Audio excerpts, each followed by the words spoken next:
नमस्कार। सभी को दीपावली की शुभकामनाएं। मेरे चैनल जीएसए पोस्ट पर आने का, देखने का, सहयोग करने का आप सभी को बहुत बहुत धन्यवाद। आज हम नीतीश कुमार मुख्यमंत्री बिहार की बात करेंगे और ये एक घटना नहीं है, एक के बाद एक कई घटनाएं होती जा रही हैं। तो क्या नीतीश जी अपना मानसिक संतुलन खो बैठे हैं? इस पे हम देखेंगे कि जो व्यवहार है एक के बाद एक उनका किस तरह से घटनाक्रम चलता है और उसमें उन्होंने क्या कुछ किया है और क्या कुछ दूसरे जो दल हैं वो कर रहे हैं। नीतीश जी ने जो कहा विधानसभा में, वही चीज़ उन्होंने दोहराई विधान परिषद में, और जो चीज़ उन्होंने कही उसको दोहराया ही नहीं, उन्होंने बिहारी और हिंदी दोनों में वो उस बात को कहा। तो ये स्लिप ऑफ टंग तो हो ही नहीं सकता कि ज़बान फिसल गई, ये तो हुआ ही नहीं। अगर ज़ुबान फिसलती है तो एक आध सेंटेंस में फिसलती है। ये नहीं है कि आप काफ़ी अरसे के बाद में, काफ़ी समय के बाद में एक सदन से दूसरे सदन में जा रहे हैं और वहाँ भी वही चीज़ आप दोहरा रहे हैं। इसको फिसलना नहीं कहते हैं। राबड़ी देवी जी ने कहा कि नीतीश कुमार की शायद गलती से ये शब्द निकल गए हों। ये गलती से नहीं है, ये तो पूरा ज्ञान दे रहे थे, वो वहाँ पे पूरा बता रहे थे। और साथ में पत्रकार बंधुओं को भी, जो दर्शक दीर्घा में बैठे थे, उनको उन्होंने विशेष रूप से कहा कि सुन लो, आप भी समझ लो। तो ये किस तरह से जबान फसली या गलती से बात निकल गई। और जो शब्द उन्होंने कहे वो शब्द अश्लील हैं, बहुत फुअड़ है, अमर्यादित हैं। इनका भी ख्याल रखना चाहिए।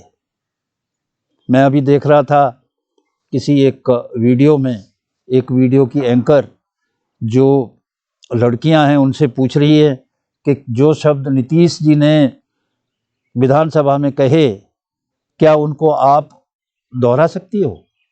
तो उन सब बहन बेटियों ने कहा कि हम उसको दोहरा नहीं सकते। जो शब्द बाहर भी नहीं दोहराया जा सके उसको आपने विधानसभा में कहा। अगर ये मानसिक संतुलन नहीं बिगड़ा तो और क्या है? कहते हैं कि जनसंख्या के ऊपर बोल रहे थे, जनसंख्या वृद्धि के ऊपर बोल रहे थे। ये कौन सा संदर्भ है? तेजस्वी जी कहते हैं कि ये तो सेक्स एजुकेशन दे रहे थे। भाई वाह तेजस्वी जी, बहुत ही अच्छी जगह चुनी है सेक्स एजुकेशन देने की। और शब्दों का चुनाव तो बहुत ही उम्दा किया है नीतीश कुमार जी ने। और जो हाथों का इशारा है वो तो पूछो ही मत, वो तो पूछो ही मत। बहुत बढ़िया सेक्स एजुकेशन अगर ऐसे ही देते रहे तो बंटा धार हो जाएगा। इसको सेक्स एजुकेशन कहते हैं? आपको शर्म नहीं आती है ये सब कहते हुए? कौन सी सेक्स एजुकेशन है ये? आप नीतीश जी पहले सेंटर में भी रहे हैं और 18 वर्ष से आप मुख्यमंत्री हैं बिहार जैसे बड़े प्रदेश के, और आपको जाना जाता है आपकी संयम के लिए, संयमित भाषा के लिए, चुने हुए शब्दों का प्रयोग करने के लिए। आपको हो क्या गया है? ये कौन सी भाषा है? लालू जी भी बड़ी चुटकीली भाषा में बातें करते हैं, पर जो उनकी चुटकीली भाषा है उसमें कभी उन्होंने भाषा का संयम नहीं खोया। कभी उन्होंने कोई व्यक्तिगत इस तरह के गंदी बातें नहीं कही हैं। वो बड़ा संभल के बोलते हैं, उनसे ही सीख लो।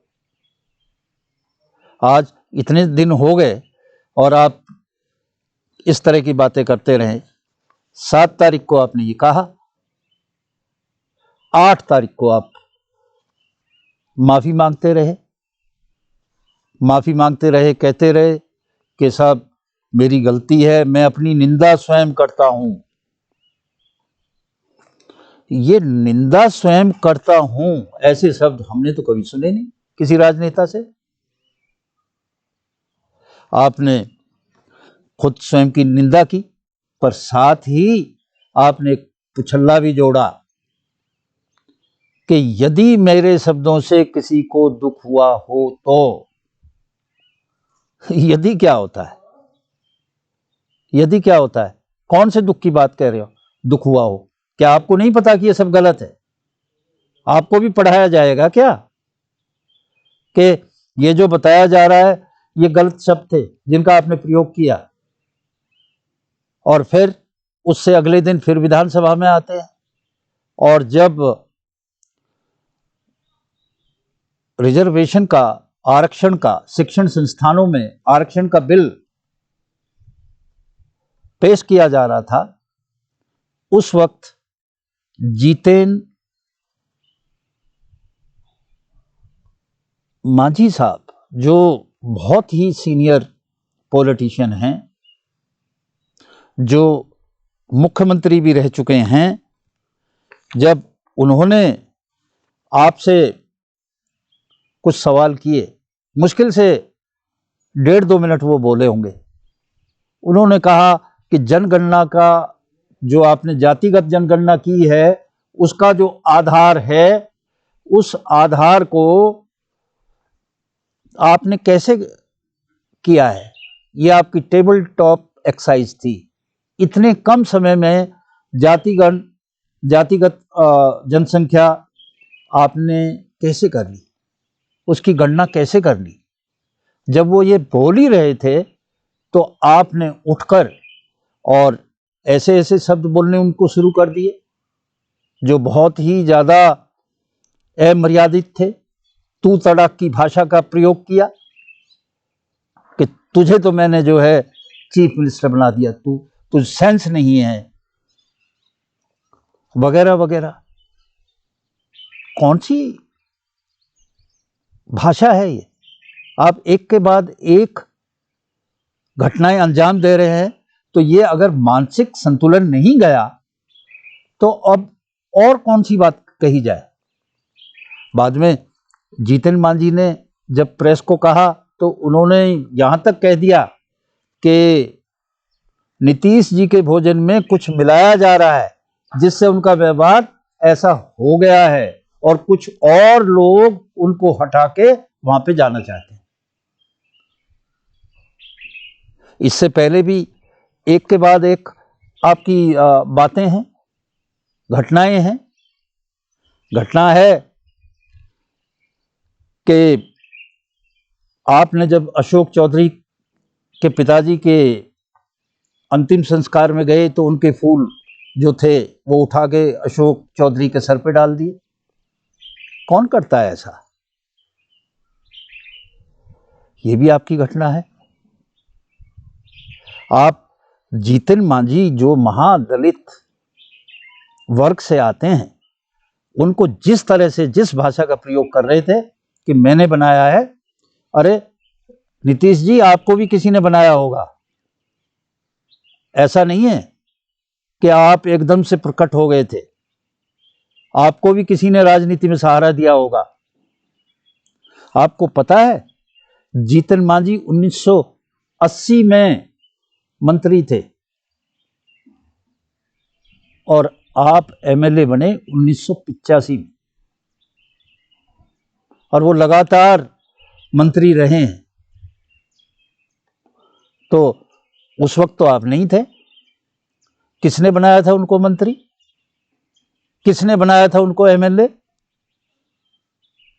आप ही ने सब कुछ किया। साफ जीतन मांझी ने कहा कि मुझे बनाया, मुझे सहयोग दिया, पर जो ये काम करना चाहते थे, जब मैंने मना किया तो इन्होंने मुझे हटा भी दिया। आप उनको कठपुतली बनाना चाहते थे। आप किस प्रजातंत्र की बात कर रहे हैं? ये प्रजातंत्र है? मैंने इसको बनाया, उसको बनाया। अरे ये तो जनता बनाती है। जनता के चुने हुए प्रतिनिधि बनाते हैं। ये जो मैं की बात कह रहे हो ना, ये सिर्फ आपका राजनीतिक घमंड दिखता है। आप जब पीछे राष्ट्रपति जी आई तो उनके बारे में भी जिस तरह से आपका आचरण था मंच के ऊपर, वो भी बड़ा विचित्र था।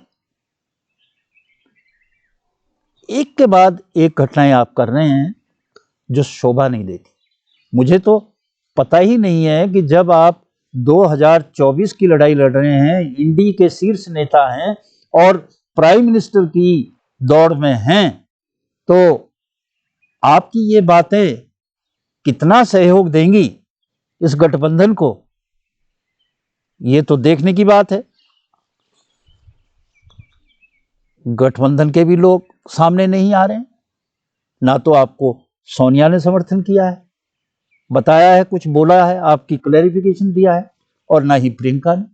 जबकि ये बात जो है वो महिलाओं से, उनके सम्मान से जुड़ी हुई बात है। यहां तक कि जो राष्ट्रीय महिला आयोग है उसने नोटिस भेजा है स्पीकर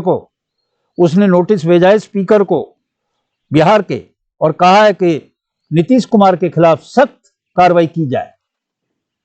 और आप ऐसे मुद्दे पे नहीं बोल रहे, चुप हैं। अखिलेश जी जो बोले वो भी अजीब बात है। कहते हैं कि अगर उन्होंने कुछ कहा तो माफी मांग ली, और उन शब्दों को विधानसभा की, विधान परिषद की कार्रवाई से निकाल दिया। तो जो ये सर्कुलेट हो गए उससे पहले, जो जम जम तक पहुंच गया, ये कुछ नहीं है क्या? उसके निकालने से क्या लोगों के दिमाग से निकाल देंगे आप ये शब्द जो ऑलरेडी सर्कुलेट हो चुके? और जो उन्होंने जीतन मांझी के साथ किया है, उसके बाद एक दिन बाद ही वो क्या है, एक के बाद एक घटना कर रहे हैं। इससे स्पष्ट रूप से ये दिखता है कि समथिंग इज रॉन्ग समवेयर। कोई चीज कहीं तो कुछ गलत है, या तो उनका स्वास्थ्य गलत है, या वो किसी तरह से किसी चीज से पीड़ित हैं कि जिसका असर उनके इस व्यवहार पे आता है। वो इस तरह के नेता, उनका आचरण, उनका शब्द इस तरह के कभी नहीं रहे। अगर ये बदल रहे हैं तो लगता है कि नीतीश जी, ये आम आदमी जो कह रहा है कि नीतीश जी पगला गए हैं, इस बात को भी देखने की, सोचने की, समझने की आवश्यकता है। आज के लिए बस इतना ही। आपको एक बार दीपावली की बहुत बहुत शुभकामनाएं। नमस्कार।